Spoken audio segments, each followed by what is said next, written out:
Bueno, presitugu gaurko gure gonbidatu berezia gaur gainera, mi esker Euskal Titira Xaloa telebistara etortzeagatik.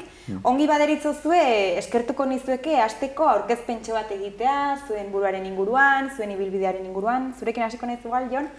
Vale. Bai, eguzuela aurkezpentxo bat etxekoei zuzendua. Ze etxekoei? Ikuslei. Bueno, bani Jon Arretxe naiz, eta idazlea naizela esango nuke. Aspalditik idazten dut, urte asko dira ja, idaztetik bizi naiz. Orduan, bueno, lehenago beste gauza asko egin ditut. Lehenengotan idazten dituen bidai liburuak, ze bidaiari ere banintzen, gero beste genero batzu landu nituen, umorea, beldurra, eta azken urteotan nabil novela beltzarekin gehien bat. Badaran bat dozena bat novelatxo edo.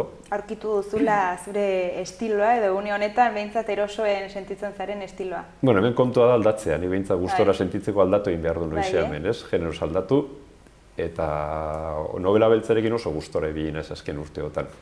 Baina nekatzen mara seguren baten aldatu egingo dut, eta listo. Orain kontatuko dizugu aurrerago gehiago. Eta zure solaskidea ezagutzera joango gara. Hane, egiguzu zuk ere aurkezpentxo bat, non dizatok, nortzaren? Nik ez dut hain erresa, ez bai dut lanbideola bakarra, ni Ane Ablan edo naiz, berez irakaslea naiz, klaseak ematen ditut Iruñeko Unibertsitatean eta Baionako fakultatean pintzat iaz arte, Donibane Lohitzuneko kolegio batean ere lan egiten dut orain. Eta, gero hitzaldiak ematen ditut, politikaz, euskal politikaz, pedagogia edo antipedagogia edo pedagogia askeari buruz ere formazioak eskaintzen ditut, idazle ere banaiz pixka bat, amater pixka bat. Bueno, ikusten dut, mila arlotan zabiltzala orduan, eta gaur hemen solasaldi interesgarria emango diguzula, dudari gabe. Badakizu gaur hemen hitzordua duzuela, solaskideak izango zarete orduan, eta eskatzen dizueguna da euskararekin izan dituzuen bai esperientzia pertsonalak, bai zuen lan ibilbidean, eta bar, edo dituzuen hausnarketa orokorrak, hemen gurekin elkarrekin partekatzea zuek, eta aldi berean gurekin partekatzea, eskatuko genizueke. Beraz, ongi iruditzen bazaizue, bakarrik utzeko zaituztet, hori bai, atzean egongo naiz, baina adi entzuten nola zoazten, eta gero amaieran itzuliko naiz, balorazio etxe bat egite da, edo, bai? Ongi deritzazu orduan? Bai, bikain. Osongi, gero arte. Gabe. Enaiz oso pinazalea. Ane. Euskal Herria, jakina, eta bizi naiz Iruña eta Baion artean. Beraz, Euskal Herrian barna, baina beti nomada. 55 irakaslea. Eta anti-irakaslea ere bai. Kontraesankorra bada ere. Ikastolako umea, txikitan ikasi nuen, baina ez dut euskara etxean jaso. Beira, jende gehienarekin mintzatzen naiz euskaraz, familiarekin ez baitira euskalduna, baina harrigarriki adibidez orain Baiona eta Iruña tartean bizi naiz, eta Baionan bazotan lagunek esaten diate, baina nola egiten duzu hemen euskaraz bakarrik aritzeko, ez? Frantsesa gutxi, badakit frantsesez, baina gutxi erabiltzen dut edo, baina ikasleekin, lankideekin, lagunekin, esango nuke nire egunerokoaren 70% edo egiten dudala euskaraz. Eta hori, Baiona batean, bada marka, Jende guztiarekin. Hitz egin nahiko nuke euskaraz, espainol batek, espainolez egiten duen bezala, jende guztiarekin. Hizkuntzak maite ditut, hizkuntzak hitz egiten ditut, baina nahiko nuke euskaraz aritu ahal izatea denekin, nahiz eta batzuekin beti mintzatuko nintzateken beste hizkuntza batean, ezta? Hoxe, normaltasunez eta jende guztiarekin. Beti zuka. Bira, hori da pendiente dudan gauza bat. Eta nire ikaslei fakultatean eta erakutsi izan dieta lokutiboa erabiltzen. Eta batzutan, esatu da, ze antinaturala, esaten formaketan nola diren, baina gero ez dut barneratu edo ez naiz binerentxeatu hortan. Hori da ikastolako muea izanik eta iruñarra izanik sortzez, esango nuke ez duala euskalkirik nolabait. Gero egia da ekialdeko euskara egiten duala gehiago, mendebaldekoa baino, baina ni naiz ikastolako umeen belaunaldi horietako bazta, gure euskara ez da etxean jasoa, ez da nire kasuan behintzat, beste ikastola batzuk ere badira noski beste eremu batzutan, baina hemen ez da eremu euskaldun batean ikastola garatu naizen umea, beraz ez dut euskalkiri, baina nire euskera gehiago da ekialdeko aldia. Hori lehenago ere esan dizut, ez da? Ez, jakina ez, gure herrian esango nuke inon ez dela jaia posible euskara gutxian aritzea, zoritxarrez. Baina nire kasuan, gehiegi ahal egindu gabe ere, egia da adibidez Baionan gehiago aritzen naizela euskaraz, egiaz frantsesez baino. Eta hori esaten dut alako arrakasta edo alako arrotasun batekin, ze ez da erresa. Hori zean ez, alako marroia sartu digut ere berez da. Bueno, hartu dezagun hola pixkat. Benetan kafetegi batean gara, elkartu gara, badugu elkarren berri eta zatuko gara, ez? Zu azenekien hau nel esango zara, elkarrezketa bat. Zerbait bai, eta batez ere ni bentaja nuen, ze Jon Arretxerik gauzak aldetuko nizkion. Bakizu? Zuk agian, ania planet hori, ez? Ez que ni pizka lotzatu eta nago, ze, karo, nik uste nuen hau zala elkarrizketa bat kazetari batekin. Eta gero esan digu, zuen arteari, baina zer... Erresago izanen naiz nik kazetari bat. Eta sentitzen duzu, ez eukitzea zure berri edo... Kontatuko dizu, ni oso iztuna naiz, itzontzia naiz. Bai. Ez dakizu ni irakasle izan naiz, gero, pasan nintzen gero gehiago unibertsitatera, baina lehenago, eta orain ere, baina lehenago izan naiz urte askotan euskara irakaslea institutuetan, hemen Iruñerrian eta... Bueltak ebili zara hortik, Nafarroan zehar eta... Ez, Iruñan. Iruñan, beti. Iruñetik naiz mugitu, ira, ordan sortea izan dut. Eta ez dakizu zenbatetan gomendatu ditudan zure liburuak, bat bereziki ikasleei. Bat bereziki? Bai, ostegunak. Bai. Igual ez da ni libururik onena, baina salduena bai behitu. Bai, eta ikaslei gustatzen zaie. Funtzionatzen du. Bai, horregatik engantzatzen du, eta nera bezaroaren zera irudi hori ez, eta bai. Bai, ni liburu horrekin daukat olako maitasun, gorroto, sensazio bat. Izaten dira ez, olako. Beste asko du, niretzako askoz hobeak, hunkigarrioa bereziagoa, baina horrek ez dakiz egitik, funtzionatu zuen, eta funtzionatzen du oraindik. Badira 21 urte. Bai, niri balio izan dit asko, batzutan ikasle milaka kotxen artean, baina hain onak ez diren oie, pixka zaletzeko, eta pentsatzen dutenak literaturan beti dela arroio, eta, bueno, euskaraz irakurtzen alda, zuri gustatzen zaizkizun gauzaiei buruz, eta zure bizitzari buruz, eta pixkat hori. Zalako bada. Bueno, lehen nugitzen, bergenuen euskerari buruz. Ezkara bat ere zintzuak izanen, seguru. Lehen entzun dizut, Euskaldun berria zarra lazu ere, edo umetan ez duzula egin euskeraz, ez, etxean? Ikastolan hasi nintzen 3 urterekin, eta orduan ja bai, baina ordura arte ez. Baina gauza bitxi bat pasazitzaidan niri euskerarekin, eta da, nire inguruan, nire gurasoak ez dira euskaldunak, gero aita euskaldun duzen, baina txikitan inorrez nuen inguruan euskalduna, ez izebak, ez aita, ez... Eta ikastolan hasi nintzenean, nunbait, esaten dutenez irakaslek eta berehala ikasi nuen euskera, eta gainera hitz egiten omen nuen benetan baserriko umea banintz bezala. Ze ikastola izan zen? Bazez iganda. Bai. Eta berehala ikasi omen nuen, ongi, ahoskera, eta orduan, nik batzutan gero nola gauza horietaz eta ere ikertu izan dudan, iruditzen zait, hain zela handia nire gurasoen espektatiba niganako, ez, alegia, edo familiak, nolabait, nik eman behar nien beraiek jada ez zutena. Eta nik hori berehala kaptatu nuen inkonsienteki bada ere, eta berehala izan zen gauza natural bat. Hau da, falta zitzaidan euskara, datorri zen, eta kitxo jenia euskara nintzen. Eta horregatik galdetzen jatenean euskaldun zarra edo berria? Zarra ez, txipitan ez baituen euskara entzun, etxean, baina gero, oso modu naturalean. Ez da eskotan identifikatzen da euskaldun berria, euskaraz txartu hitz egitearekin, edo euskara ikasle izatearekin, eta nire ustez diferentzia da euskalduna edo ez, euskaldun berri asko entzute dituzu, eta jode, berria da. Eta alderantziz ere, bai, orduan. Eta zuk nola ikasi zen den euskara? Ni neure aldetik, nirea bitxia da, zen ni umean nintzenean, orduan hasten ziren ikastola, baina oraindik oso egoera eskasean, eta basauri nire herrian elizak utzita kolonja batzuetan zeuden umeak eta hori, eta orduan gurasoak, bai, euskara saleak izan arren, eta euskaldunen seme-alabak izan arren, durek erdalduna ziren, eta ez ni duten sartu euskal lerro baten ikasten, baina bai nik ere sumatu nuela oso zer falta zitzaidara, ez da? Ikusten nuen aitit, eta familiaren zati handi bat, eta oraindik euskara, ez da, eta ni zergatik ez, eta neuraldetik hasi nintzen ikasten, liburuzkekin eta pelmada emoten inguruko euskaldunei.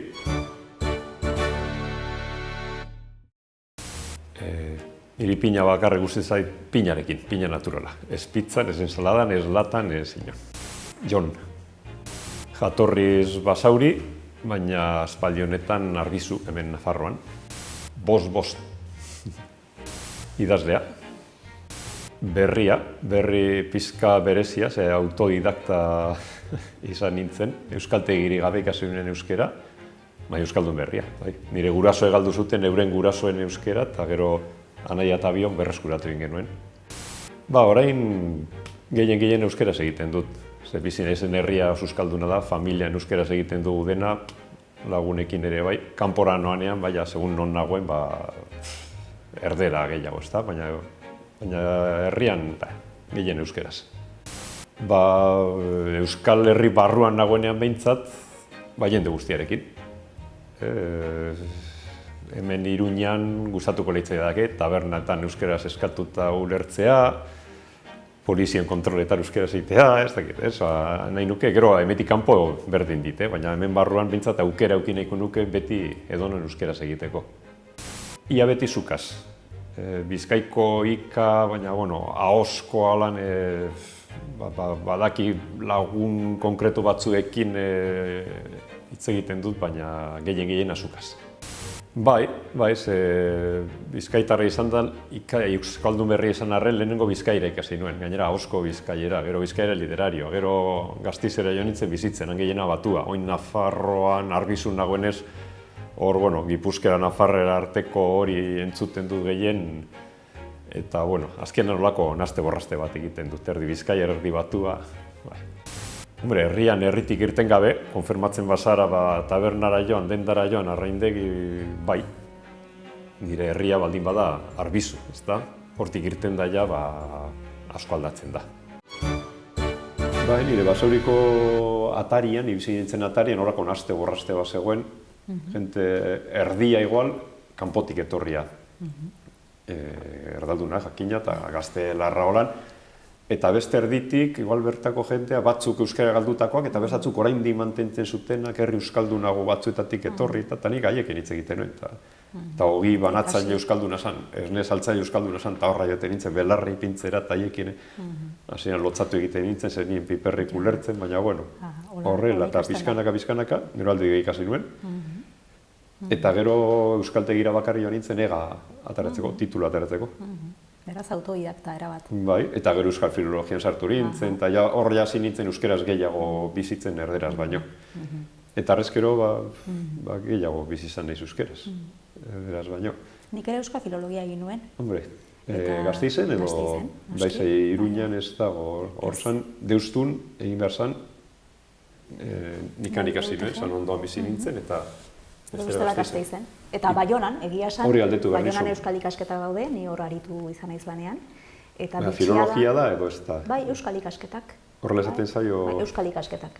Eta baliokideak dira? Euskal filologia hemengoa eta hangoa... Ez zera bat agian, alegia maketa agian ez da berbera, baina esan egut batzutan mugaren zera hori ez, nik duela gutxi jakin nuen, Baionan, bazela euskal ikasketak egitea. Ja, diturik genekien. Eta orain ere, hango irakasle batzuk eta etorri izan dira, hemengo ikastola batzutan eta kontatzera, nola, batxergo bigarren mailako eta bar, nola, egiten alduten Baionan ere euskal ikasketak, eta orain, etortzen ari zaizkigu, hemengo ikasleak ere horra doazenak Gasteiza joan beharrean euskal ikasketak egitera.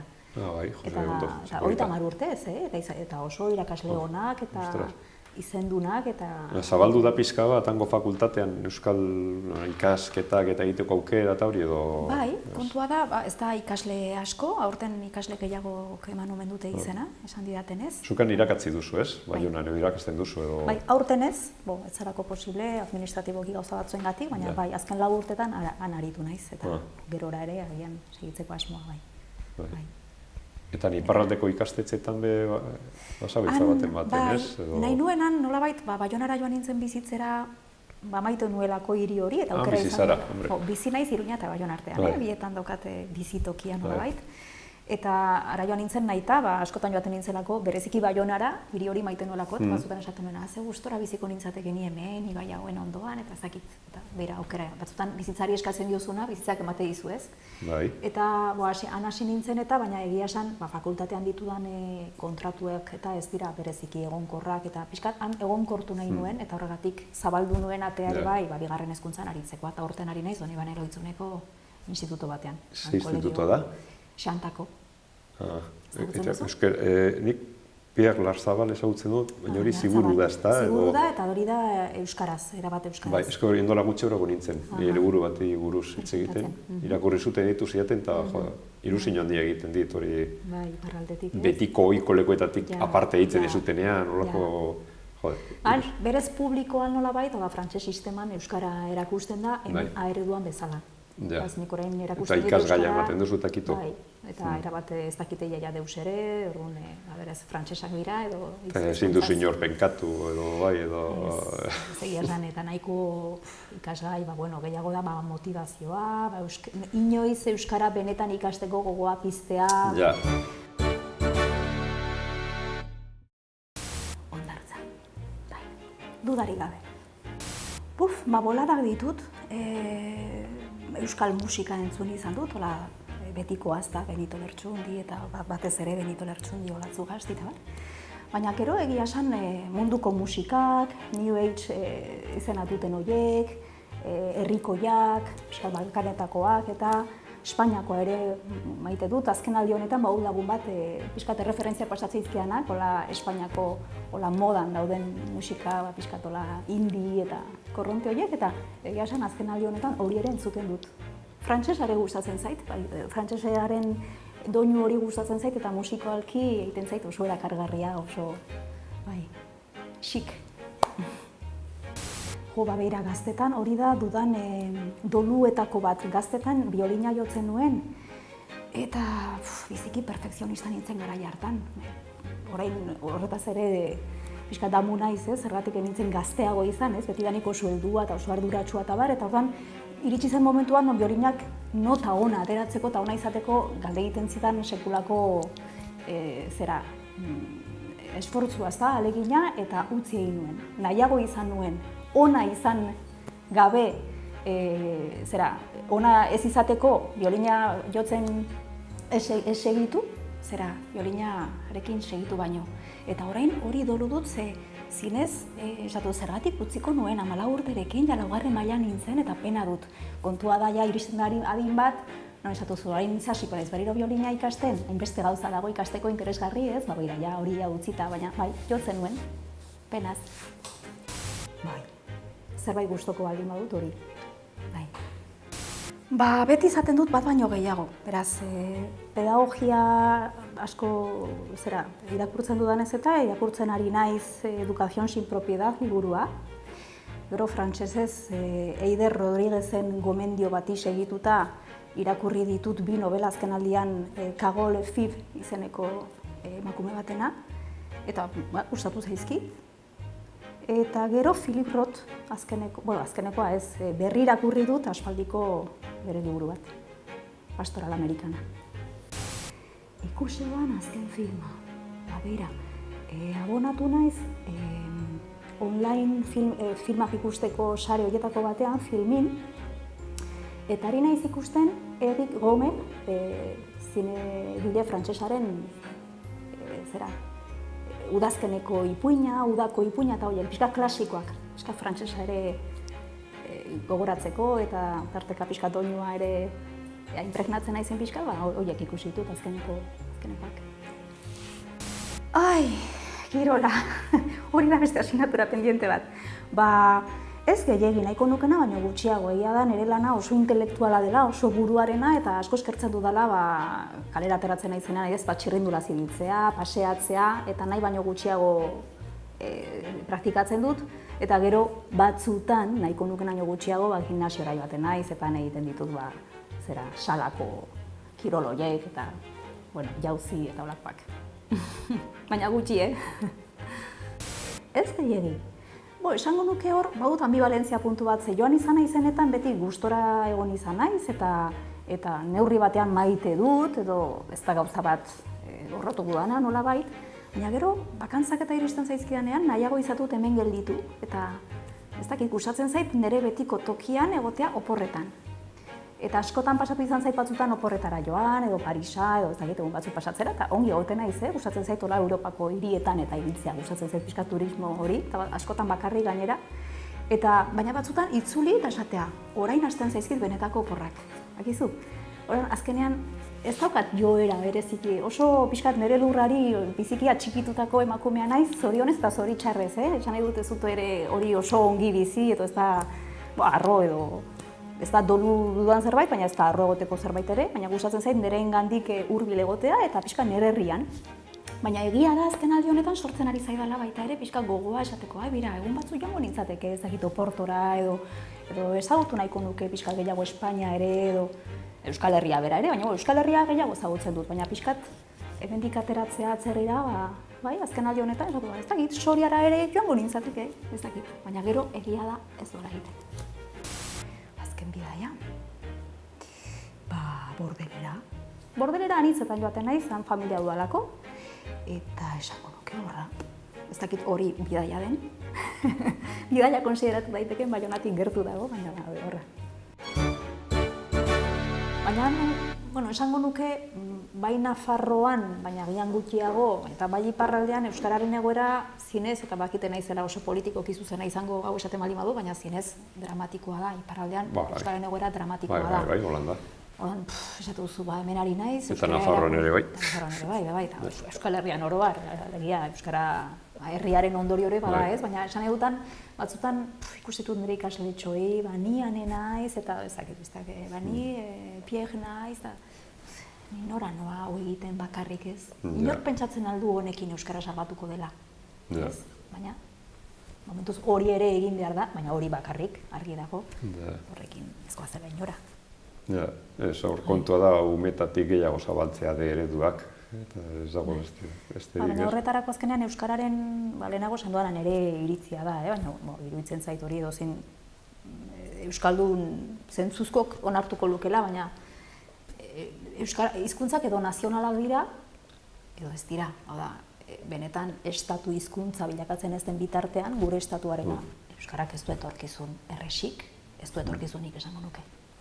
Eta iruditzen zait batzutan bai euskaraldia, eta baikortasuna, eta bai egiten aldugu, norbanakoa, eta baina hori bakarrik zabaltzen baldin bada, ari gara ilusionismo antzu batean erortzen, eta batzutan beste diskurso ezkor hori ere planteatu behar da, ez?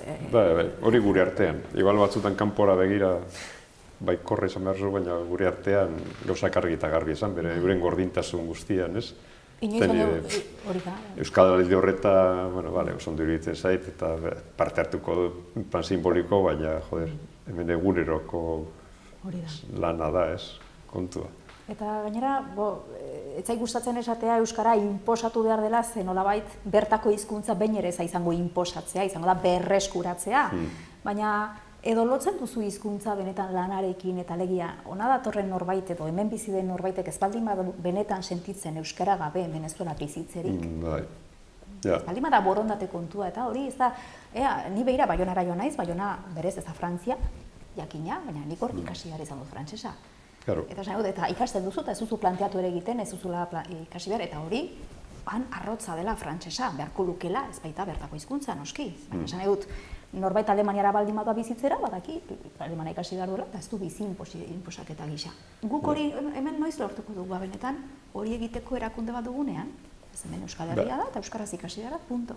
Ja, baina hain egoera soziolinguistiko korapilotzo dukagu, eta hain bariatu aten jolan, ez dakit, nieniko eszeptiko nez horrekin. Bai. Bai, ikusten dut, aipatu dugu, iparraldean egoera dramatikoa dela, eta Nafarroan ere sekulako aldea dago leku batetik bestera, Euskadiko 3 probintzietan, behintzat gobernua alde egon da, gutxi gora bera. Baina hala ere... Gehiago egin daiteke, baina... Hala ere, inoiz, baina Euskaldun gehiago dago, baina gaztek ez dut Euskaraz egiten. Segun zen lekutan, hori ere... Lortu behar duzuna da jende guztiak euskara ulertzea, hasteko. Eta bide horretan badaude, orain erdera utzean matrikulatzen dira 105 edo bakarrik, umetan. Azupentza, 195 edo D edo B ereduetan matrikulatzen dira. Eta beste 5 hori ere, A ereduan dago, bintzat badago ikasgai bat, bada zerbait. Konparatzen baduz hori, Nafarroarekin edo iparraldearekin, Bai, hori argi. Eta han jende guztiak ulertzen badu, kontzintza pizka gehiago daukagunok, egin alduekin, eta astunak izan, eta euskeraz egin, euskara landu, eta ez da gongolako kontrako erreazin horik gutxienez ulertu egiten badute denek, ez? Hondartza gustatzen zain neguan, mendia urte osoan. Opera, adibidez nahiko, gero jazz tradizionala, New Orleans estilokoa, munduko musikak, musika etnikoak esaten diren horiek, baina denetari pizka bat, bestela. Bai, amak txikitan behartu ninduen musika ikasten, orduan zoritzarrez, orain zorionez esaten dut, ezta, eta ikasi nuen, pianoko karrera egin nuen, akordioia ikasi nuen, eta gero instrumento zailena ahotsarena ere biltzen dut. Kantua, hori da instrumento zailena esaten dute. Bai, baina denbora gutxi ukitzen dut, eta gainera defekto badaukat da astiro irakurtzen dudala. Oraintxe esku artean daukadana, da Cruz izeneko liburu bat, eta Argentinako idazle batena eta naiz gogoratzen izenaz. Nahiko desastre naiz izenak eta gogoratzen, novela beltza da, oso interesgarria. Aspaldi honetan, etxean ez daukagu telebistarik eta filmak, zineman, noiziamen, batez ere seme nagusiarekin ikusten ditut. Pelikula holan fantasiosoa, modernoak, eroienak, behar bada Misión Imposible azkena izan da ikusi dugun azkenetakoa. Orain oso gutxi, nire bizitzan kirol asko egin dut. Urte pilo bat pasatu dut triatloia egiten, konpetitzen, eta holan, 20 piko urte, baina gero degeneratzen joan naiz eta orain ja ez naiz, ezer, kirolari ohia esan diteke. Antzeko zerbait gertatzen zai bidaiekin, bidaia asko egin ditu nire bizitzan, gaztetan, eta aspaldi honetan, iaia ezerrez. Segun zer den bidaia, ez? Nora joatea, atzerrira joatea da bidaia, Euskal Herrian zara asko biltzen naiz. Hitzaldi kontuak eta olako historioekin, ez? Niretzat horiek ere bidaiatxoak dira. Bestela atzerrira agia esateko enez gogoratzen. Igual urteak dira, Nik uste Txillardegik esan zuen bere momentuan, eta iruditzen zait berak bezala, lehenago esan dudana ez, edo zein Euskaldun zentzuzkok hori, pentsatzut ez dela oso iritzi muturrekoa esatea. Estatu batekin, gure estatua berraktibatzen baldin bada, estatuarekin agian Euskara salbatuko da, estaturik gabe. Zer du espainolak Euskara ez duena, zer du frantsesak Euskara ez duena, zer du alemanak Euskara ez duena, estatu bat alde egiten duena, zer da alde egitea? Ez barkatu, hau da nire lurraldea da, hemen Euskara egiten da. Horrekin ere, agian, berandu iritsiko gara Euskararentzat, agian, baina hori gabe. Borondate kontua. Baina zela konbentzitzen duzu jende gehiena, estatu hori egiteko, hori ere. Hori asartuko ginen. Nahiko estetiko, gauza guztiekin. Bitartean hor ibili, jotak eta konbentzimenduz eta ez dago besterik. Ni estetikoa naiz bide horrekin. Bai. Bitarte horretan bai, alegia, hilzorian dagoen gaixo batekin bezala, ez? Bitartea da, ados, zainduko dut, baina omen da botika bat ez dakin non, horrek salbatzen du. Bitartean da, zaintzea, ez da dinil botika hori lortu bitartean, baina zure alegina da botikaren bila joatea. Nire iritziz, eta askoren iritziz, noski, iruditzen zait botika hori hizkuntza batentzat dela independentzia, beraz, egin beharko genukela, ez hainbeste euskaraldi eta, agian hori ere, ez dakit, baina bestearen osagarri, alegia, zertarako bilera bat euskaraldi antolatzeko, zertarako bilera bat ezakiz ere egiteko, nola sustatu, barkatu, bilera guzti horiek eta indar guztiak eta energia guztiak izan daitezela bestearentzat. Bai, jendea konbentzitzeko, nik ez du konbentzimenduri behar, baina abesan konbentzitzen dituzun ingurun dauden horrek guztiak. Euskaldunak, nazio euskaldunak, nolabait horiek, ez? Askatasuna deno nahi dugu, ez? Nahi ez duenak, baina hor sartzen gara. Egia da, beste bide batek sartzen gara. Hau gehiago da, kulturala, gure landa, eta ez tekiz ez. Lotua dago, noski, kultura zitzegitea da, politika zitzegitea, baina, bi esan digute hauek, hemen bakarrik utzi gaituzten hauek, egin behar dugula baita ere beste bloke bat, ez? Lana eta... Lana. Zu kontatu duzu pixka bat, ez? Lania zabiltzala ikastetxe, unibertsitate, gero Kontua da, hor nabilela, hau da, nire bizitza nolabait intelektualaren esparrua da, euskara irakasle, euskal ikasketa, baina gero badu beste arlo bat, gehiago, inkluso gehiago pixkat estimulatzen hauena, eta da pedagogia librearen gaia, eta kontraesankorra bada ere, naiz sistemaren bihotzean lanean, alegia orain instituto batean edo kolegio batean, eta baina berez naiz erabat horren kontrakoa. Hau da, gehiago naiz beste pedagogia mota baten aldekoa.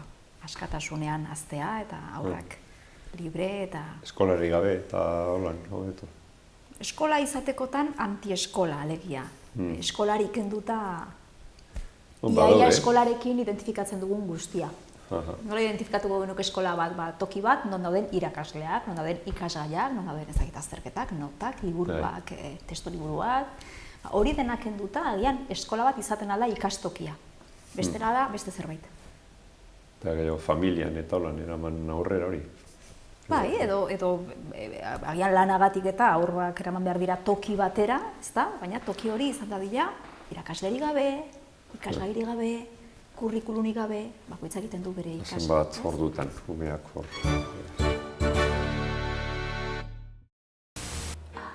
Ez dut gogoratzen. Gaira holakoak, hasi beharko nuke. Eta seguro etxera iritsi da, esango gara, hauxe, ez dakit. Naiz oso txiste zalea batzutan, bai, batzutan kontatzen izkiate batzuk, eta esatu, hazi irrigarriak edo nola bururatzen zaio jendeari holakoak egitea, baina gero, ez ditute ongi barneratzen. Kalean erortzen zarenean, batzutan, edo egoera irringarri batean ikusten duzunean, ez dakit lanean oso serioa den lankide bat, edo lako... Baina ez dakit gehiagitan pasa, Ez daukat erridikuluaren kultura hondirik edo, ez dakit. Badakin nire buruaz irri egiten zorionez, bestela. Euskal Herriari falta zaio askatasuna, eta Baiona eta Iruñari, nolabait, hola, hiri gisa, iruditzen zaizit, hain hiri perfektuak niretzat, eta horregatik hautatu ditut, Iruña ez duen hautatu, Baiona bai, baina pixkat bizitoki, giza tamaina dute, eta esango nuketzat dela gauza gehiagiri falta. Badakizu gainera, pasatzen zait Iruñan batzutan, Baionari falta zaiona, Iruñak ematen dit, eta Iruñari falta zaiona, Baiona, beraz. Bizi naiz, perfekzio urbanistikoan. Ni gehiago, lehenago euskararen inguruan ere esan dizut, gehiago naiz ekialdekoa. Gehiago beti joera dut gehiago iparraldera, ez bakarrik orain han ere bizi naizelako, baina egun bat banu, seguro bizitatuko nuela gian Zuberoa edo piskat alde hori. Eta zer egingo nuke? Maule batean adibidez, terrazatxo batean eseri, hango malenkoniaz piskat busti eta kafe bat hartu. Ez dut besterik ezagutzen. Paris asko gustatzen zait, eta Parisa askotan joaten naizen hiri bat da, beti emateit zerbait, eta gainera gustatzen zait bakarri joatea. Baina esaten dutenez ez da bizitoki ona, bizitzeko. Ez dakit. Ez dute sentitzen beste norabai joateko beharri, baina seguru hiri guztiek izango dutela txoko polit bat edo plaza polit bat, eta niri hori gustatzen zait hirietan, ez? Txokotxo bat, eraikin polit bat eta jendea. Hori taberna polit bat, terraza polit bat duena, hola, kalmea eta hola, eta albanu eramako nuke nire lagunen bat, bestela. Bekatuak ez dira aitortzen. Asko, baina aitorgarriak gutxi. Naizen oso sekretuz betetako emakumea, nahiko nuke, ezakit, enigmatikoago izatea besteen aurrean, eta nire lotxak eta nire miseriak nik errez kontatzen ditut. Ezakit, ona den edo ez, baina bekatuak ez. Hemen behintzat ez. Benito Lertxundi. Nik ordu hori behar ditut idazteko, non sartuko ditu zer egot, umeekin banabil irakasten bizitza zer den. Nondik atarako denbora liburak idazteko eta diru irabazteko eta ume hori hilatzen emoteko, ez? Noski, bai. Diri, ez dakit. Baina, zuk adibidez, zuk eskolan asko ikasi duzu? Nik ikasi dut bidaietan, gehiena, bizitzaz hori dudarik gabe. Eta eskolan, bueno, eta bizitzen ikasi du, ez eskola barruan bakarrik. Bizi esperientziaz bai, hori egia da. Ikastea da gauza natural bat, konsustantziala da, gizaki. Hau da, ez da meritu bat, zerbait ikastea, ez duzu joan behar toki batera ikastera. Identifikatzaia toki bat ikastearekin eta ordutegi bat hori bitxia da, naiz eta eskolan ere ikasten alda, jakina, nola ez. Iruditzen zait, eskolan ikasten duguna ez dela aitortzen. Ikasten dugu beste zerbait. Bai, bueno, tresna batzu bai, behar direla, baina aparte bizitzaz zer den eta hori eskolatik kanpo ikasten da. Horrekin konforme nago. Baina eskolan ere ikasten duzu adibidez, eta hori berriro diot ez dela aitortzen, sistemak behin ere ez du esango hori egiten dela, baina ikasten duzu norbaitek erakutsiko dizula, norbaitek egingo izkizula galderak, berak izango dizula ongi dagoen edo gaizki dagoen, hitz egin behar duzula berak baimena ematen dizunean, hori asko ikastea da, baina hori da ikasten duguna, gure ikasten dugu batuketak egiten, kenketak egiten, irakurtzen, idazten, gaizki, jakina, gainera, baina hori ikasiko genuke eskolari gabe ere. Ni oso kritikoa naiz, eta bera non nabilen, Ja, esa da konsekuentzia. Imperfektua naiz, kontraesankorra onartzen dut. Ez, zinez, nire helburuetako bat edo nire ametxetako edo proiektuetakoa da, hemendik urte batzutara nire gustatuko litzaidak eskola bat sortzea, adibidez. Eskola desberdina, ez? Noski. Agian batzuk esango lukete hori ez dela eskola bat, baina hor, seguru nago aurrek ikasiko luketela. Eta ikasiko lukete batez ere beren bidea egiten, hori ez da ikasten. Batez ere, litzateke toki bat non ez nuke eragingo. Joan daitezen hemendik edo handik, bakoitzak bere bidea. Seguro kontua da pertsonak. Ze pertsona, ze irakasle tokatzen ezun pertsona moduan. Oso jakintzok izan daitezke batzu, baina niri baita bizitaz gehien irakatzei dadenak izan dira, pertsona moduan berezinak izan direnak. Hori da. Eta jakintzuenak igual petardutzak izan dira, eta hori eskola, institutan, fakultatean, eta leku guztietan. Eta zuk zenbat ordu idazten duzu, eta niri hori interesatzen zaitzen. Nik ere badut zaletasun hori, eta asko gustatzen zait beti jakitea benetako idazleek nola egiten duten. Diziplinatua zara, edo... Bakoitza desberdina da, nire naiz batere diziplinatua, eta nik badaramat libura publikatzen, ezak izan urte. 25 urte, urtero publikatzen, urtero idazten. Urtero, Bai. Apostua egin nuenetik hortik bizitzeko, hori ez izara lokartu, hori urtero zoze sortu, eta gero suerte auki, jenteari gustatzen zaion, saltzen den, irakasleok badakizu ez daukagu soldatari, idazleok ez daukagu soldatari, saltzen moduzu, irabazten moduzu, bestela, ez. Eta nik lehen egiten nuen kanpora joan idaztera, horren, eukitzeko egunean 24 ordu horretarako. Eta errezago idazten nuen. Eta baliatzen zenituen, 24 agian ez, baina bai, Bai, gero. Zu sartzen zara hor, Kompromiso handirik ez nukanean. Nukanean ez neskalagunik ez sumerik, egiten nuen, neskalaguna bakarri nukanean, sufriarazte nio pizkat edo uste zidan edo, eta joaten nintzen kanpora idaztera. Hori da. Gero berak ere nahi duenean, joan da bil, aztekin hor ez da izen bade borrarako, eta holan.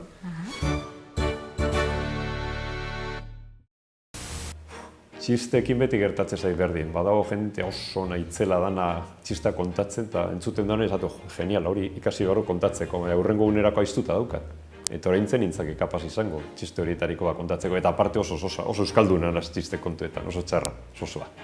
Ez doka gogoan holan ezer berezirik. Hemen espanengo hobe, igual bidaietako momentu larri batzuetan euki ditut. Baina, gero hori gainditu egiten dira, aiztu egiten dira, toin ez dokat gogoan. Olako traumarik. Arbizu baldin bada, nahiko tamaino polita dauka bizitzeko, 1000 biztanle inguru gara, eta arraindegi epini zutenetik, baina zaio zer falta. Hori falta zitzaio lehen. Hori pentsatzen dut beti kanpoko norbait datorrenean, ez da, zer erakutsiko diot.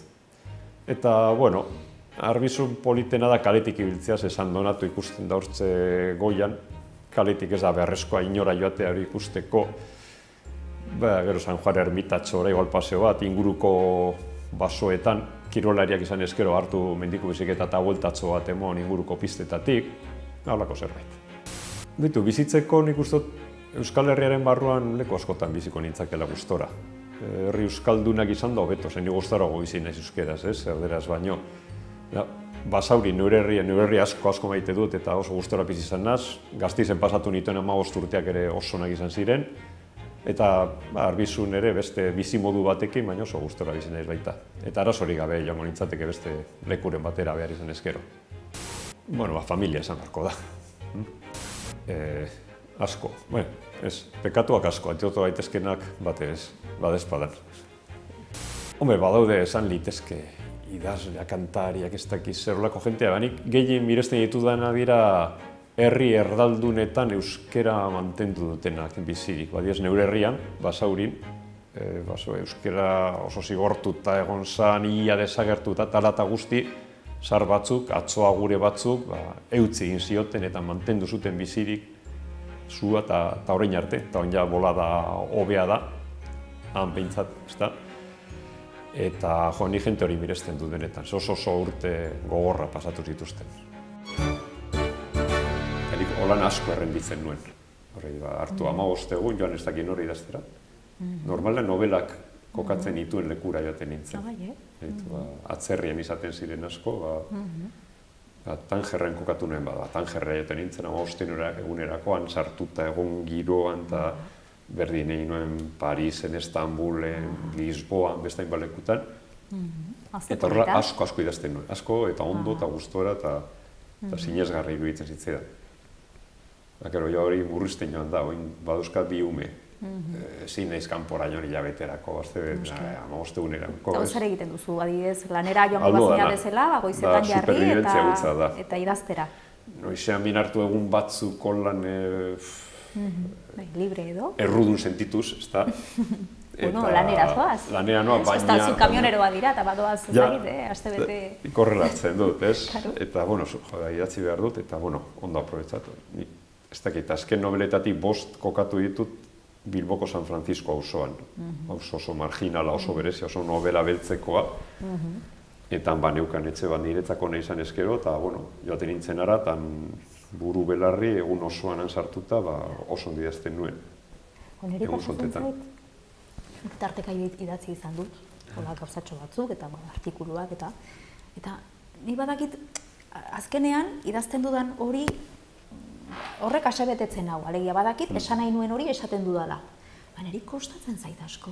Eta orain badut proiektua tesilana edo egitekoa eta eskola libren inguruan liburu bat idazteko karguare egin zait eta hola. Eta nola eginen dut? Ezakit artikulu bat idaztea berriarako kostatzen baldin bazait, ezakit zenbat. Nola eginen dut tesi bat idazteko? Pasa beharko dira 15 urte, ez? Desberdina da tesia, ez dakit. Tesi egin nuenean, igual mekanikoa guazan, jakineko datuen batzuen gainean idatzi. Antolatu eta... Literatura sortzea diferentea da. Gehiena da lana, inspirazioarena da, nahiko... Harrapatzen zaitu lanean, ez? Baina... Ez da hori, baina niri kostatzen zait dara, ipuintxo bat idaztea ere, kostatzen zait asko, eta zato, Jesus, nola ingo du? Ez dakit, 1000 orrialdeko novela... Ez, eta ipuin labur bat motza igual zailagoa da, bai, zailago, bai, egia. Orrialde asko dauzkasunean, hor trebe izan behar duzu, horako berakadarik ez ukitzeko testu horrek, eta hori gertatzen da nire ustez novela luze egi askotan. Badirudi novela bat ona izateko luzea izan behar dela, baina ia zinezkoa da novela luze baten tentzioari ustea, interesari ustea, irakurle harrapatuta ukitzea, interesatu ukitzea. Hori oso zaila da, eta nik gehiago jotzen du gauza laburra hauetara. Ipuinetara bagoaz, ipuinak idaztea, igual hori indi zailagoa da. Puntu hartu diet hori 200 orrialde inguruko novelei, nire ustez hori da tamaino... Hori zenbatean idazten alduzu adibidez? Zenbat? Zenbat denboran idazten alduzu hori? Nik urtean behin ateratzen hori liburua. Urte oso hartzen dut, baina, bola daka, egun batzutan ez dut esortze hori egiten, beste egun batzutan ez adizu da, eta lau ordu horretan, eta orain badinotut, umeak ikastolan doden bitartean saiatzen nahi, baina... Zulanera, paran zuretzat ikastolak egotea da, gauza bat, beharrezkoa, erabat. Oporrak infernua dira. Orain. Gente, oporra dira, a ber... Familia eta... Pedagogia... etxan egitea, ez, zeu, eta denbora libre, 0. Eta bitartean agobiatu zekagoen idatzi beharko nuke eta atze osatzen dut. Niri kontrakoa pasatzen zait, azkenean 1000 proiektutan nago eta gauza asko egiten ditut, baina aurrik ez dudalako, eta orain nire denbora guztian niretzako da. Eta batzutan, gozada, bai, kontrakoa da, batzutan zera bakardade puntu hori, ez? Esatuzu, nahi nuke etxean orain ezakit zalaparta edo kalapita pixka bat, ez? Bakoitzaren aukera da, baina nire kasuan egoten naiz orduak eta orduak lanean irakurtzen, eta ez den dudana. Bueno, bikote, elkarrizketa interesgarria eskaini diguzue, euskara sakontasunean landu duzue, zuen hausnarketak egin dituzue, irakaskuntzaz baita hitz egin duzue, idazle izateaz, oporrak ere aipatu dituzue orain. Galdetu nahi nizuen, zuek nola ikusi duzuen zuen burua, eroso egon zareten, esperientzia polita izan den? Bitu nik anien nuen ezagutzen, baina oso tipa atzegina denez, atzegina izan da, bererekin atzegitea. Gero zalantza daukat aspertu ditugun ikusleak, ez? Ez, hainbaka hilatu dituzue gainera, zigur. Nik inpresioa hasi berri ginela. Nik beste garagardo bat eskatuko nuke orain, basituko nuke gozasko. Eta beste hainbaka hilatu, ez da? Da pixkat izata, como toma de Erlojoa geratu dugu, kontaktu, zer? Jazta, 5 minutu eta listo. Eskatuko banizue, besteak esan duenetik esanguratsuena egin zaizuena, edo gehien nabarmentzeko zerbait, zer esango zenukete? Nik nire ideia pedagogia libro hori buruz, eta... Gero etxera joan da buelta batzuk emango dizkiozu, ez da igual? Bai, banabil, bueltaka eta oso idea polita iruditzen zait, baina betikoa, jode. Bideragarria da, ez da gizartea montauta dagoen bezala, hori da konta. Baina zu bazma ere eskolak existitu daitezela, zer bestela zure niri komeni zait, bestela idazteari utziko nioke. Aurrentzat ere hona da, ze beste aur batzuekin egoten dira, eta zentzu horretan baina kendu behar zaio. Niri gustatu zait batez ere bere, ezakit, energia, lasai hori, eta gustatu zait nola idazten duen, eta tokietara joaten dela, pixkat. Inspiratzeko. Bai, ze egia da hiri guztiek badutela bere zera, ez? Eta pentsatzen dut, eta orain aitzakia daukat bidaiak egiteko ere, ez da. Novela kokatu behar dut, Istanbulen behar dut, Istanbulen idaztera, ez dela ezin naiz inspiratu. Kondatu guzu pixka bat gehiago lanean ari zaren novela hortaz. Zenbateraino jakin dezakegu bai? Oraintxe nabil behitu, lehenengo aldiz herri giroko novela beltz bat idazten, probatzen, esperimentu egiten. Novela beltza normalean hiri girokoak izaten dira, normalean, klasikoak eta horrela, hirietako toki baztertua, jente baztertua eta bebe mailako jente gizajoena eta hori. Protagonistak normalean. Eta aposto egin dut, esan, orain probatuko dut herri giroko batekin. Eta kokatu du gainera Nafarroko herri txiki baten, imaginario baten, Nafarroko Pirineoan. Ez da argizu izango. Ez, Nafarroko Pirineoan esan dugu ezpadan, zer ez dela arrizko jentea moskea oleik azten badira, hau neunaz, edo antzeko, mekagoen diet, ez dakiz eta hobe da, herria mitza pakean egotea. Osongi. Jarraituko zaitu bedabideetan eta adi ongo garaion. Bueno, mila esker, hemen izateagatik, solasaldi atsegin eman diguzue, dudari gabe, eta ongi izan, animo zuen proiektuekin, eta horrengo bat arte. Eskerrik asko, gonbitagatik. Bai, benetan aukera honen.